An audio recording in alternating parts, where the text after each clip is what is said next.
And the men of Ephraim said unto him, Why hast thou served us thus, that thou called us not when thou wentest to fight with the Midianites?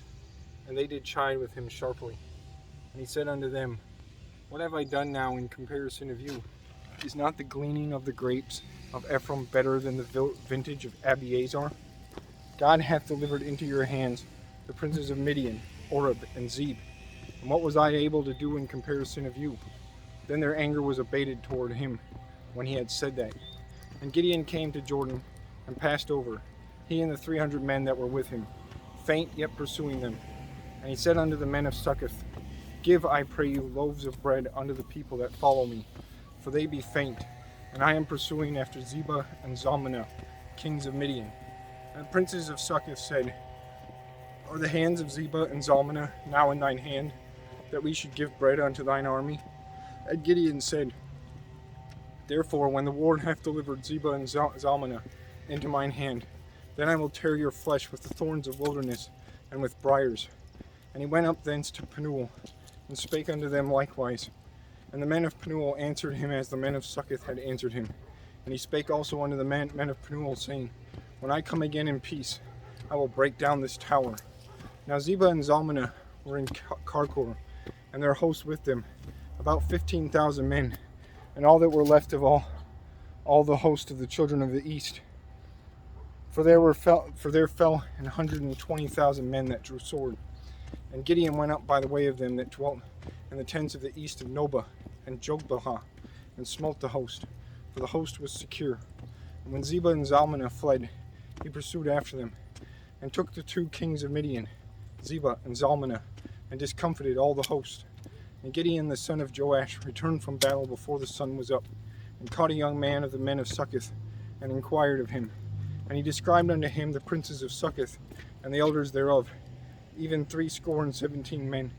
And he came unto the men of Succoth, and said, Behold, Zebah and Zalmunna, with whom ye did upbraid me, saying, Are the hands of Zebah and Zalmunna now in thine hand, that we should give bread unto the men that are weary?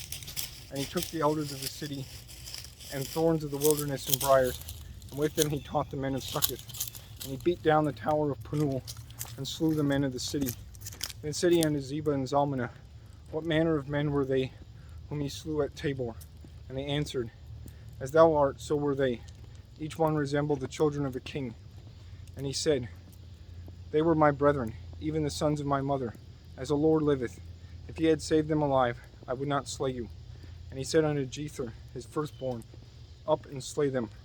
But the youth drew not to the sword, for he feared, because he was yet a youth. Then Zebah and Zalmunna said, Rise thou, and fall upon us. For as the man is, so is his strength. And Gideon arose and slew Zebah and Zalmunna, and took away the ornaments that were on the camels' necks.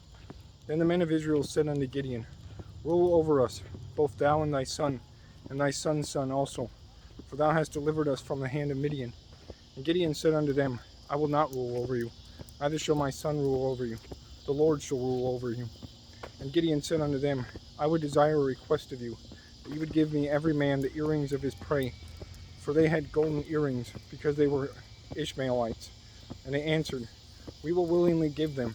And they spread a garment, and did cast therein every man the earrings of his prey. And the weight of the golden earrings that he requested was 1,700 shekels of gold, beside ornaments and collars and purple raiment that was on the kings of Midian, and beside the chains that were about their camels' necks. And Gideon made an ephod thereof, and put it in his city, even in Ophrah.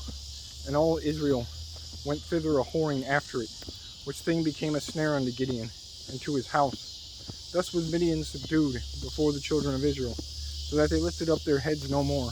And the country was in quietudeness 40 years in the days of Gideon. And Jerubbaal the son of Joash went and dwelt in his own house. And Gideon had 70 sons of his body begotten, for he had many wives. And his concubine that was in Shechem, she also bare him a son, whose name he called Abimelech. And Gideon the son of Joash died in a good old age, and was buried in the sepulchre of Joash his father, in Ophrah of the Abiezerites. And it came to pass, as soon as Gideon was dead, that the children of Israel turned again, and went a-whoring after Balaam, and made Baal-berith their god. And the children of Israel remembered not the Lord their God, who had delivered them out of the hands of all their enemies on every side. Neither shewed they kindness to the house of Jerubbaal, namely Gideon, according to all the goodness which he had shewed unto Israel.